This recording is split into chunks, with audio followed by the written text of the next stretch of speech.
বাংলা বাড়ি তথা বাংলা আবাস যোজনা নিয়ে এই মুহূর্তের গুরুত্বপূর্ণ খবর। আপনাদের প্রত্যেকের অ্যাকাউন্টে খুব তাড়াতাড়ি বাংলা বাড়ি প্রকল্পের টাকা দিতে চলেছে রাজ্যের মুখ্যমন্ত্রী মমতা বন্দ্যোপাধ্যায়। সেই সংক্রান্ত বিজ্ঞপ্তি জারি করলো নবান্ন। দেখুন, এখানে বলা রয়েছে বাংলা বাড়ি প্রকল্পের টাকা কারা পাবে কারা পাবে না, এই সংক্রান্ত একটি বিজ্ঞপ্তিতে বলা রয়েছে। প্রসঙ্গ বলা যায় 2024 সালের ডিসেম্বর মাসে যারা প্রথম কিস্তি হিসেবে 7,000 টাকা পেয়েছিলেন তাদের মধ্যে প্রায় 8 লক্ষ উপভোক্তা ইতিমধ্যেই বাড়ি নির্মাণের কাজ লিন্টন ঢালাই পর্যন্ত শেষ করে ফেলেছেন। আর সরকারের এই সমস্ত উপভোক্তার কাছে মান পরিদর্শন করে সন্তুষ্ট হওয়ায় তাদের দ্বিতীয় কিস্তির টাকা দেওয়ার কথা ঘোষণা করেছে। অর্থাৎ যাদের এখনো পর্যন্ত সার্ভে করার পর লিন্টন ঢালাই পর্যন্ত কাজ কমপ্লিট করা রয়েছে তারাই কেবল দ্বিতীয় কিস্তির টাকা পাবে। যাদের এখনো পর্যন্ত লিন্টন ঢালাইয়ের কাজ শেষ হয়নি তারা কিন্তু এই মুহূর্তেই টাকা পাচ্ছে না, এমনই কিন্তু নির্দেশিকা জারি করেছে নবান্ন।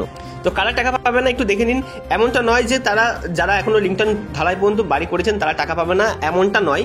তবে সবাই এই প্রকল্পের সুবিধা পাচ্ছে। প্রায় 4 লক্ষ উপভোক্তার নির্মাণ কাজ এখনো পর্যন্ত শেষ হয়নি। এর ফলে দ্বিতীয় কিস্তির টাকাও তাদের আটকে গিয়েছে। প্রশাসন সূত্রে জানা গেছে দ্রুত কাজ সম্পন্ন করতে এমনকি পঞ্চায়েত স্তরে নিয়মিত নজরদারি চালাতেও বলা হয়েছে।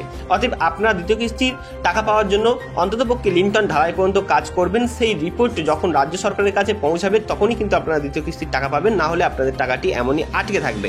এই নিয়ে রাজ্যের মুখ্যমন্ত্রীর পাশাপাশি রাজ্যের পঞ্চায়েত দপ্তরের মন্ত্রী তিনি বলেন 8 লক্ষ উপভোক্তা দ্বিতীয় কিস্তির জন্য রাজ্য সরকার বরাদ্দ করেছে 4,800 কোটি টাকা।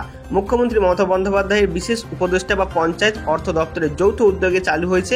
যথাসময়ে গ্রাহকদের অ্যাকাউন্টে টাকা পৌঁছে যাবে। পঞ্চায়েত মন্ত্রী প্রদীপ মজুমদার জানিয়েছেন মুখ্যমন্ত্রীর নির্দেশে অনুযায়ী মে মাসের মধ্যে টাকা ছাড়া হবে, আর কোনো উপভোক্তা যাতে টাকা না আটকায় সেই ব্যাপারে নজরদারি রাখা হবে। এছাড়াও এর পাশাপাশি যারা পিডব্লিউ এর লিস্টে রয়েছে তারাও খুব শীঘ্রই টাকা পেতে চলেছে, কারণ আপনাদের প্রথম কিস্তির টাকাও ছাড়ার ব্যাপারে রাজ্য ঘোষণা করেছে। খুব শীঘ্রই অর্ডার জারি করে আপনাদেরও কিন্তু টাকা প্রথম কিস্তির দিতে চলেছে রাজ্য সরকার, এমনটি সূত্র মারফত জানা যাচ্ছে।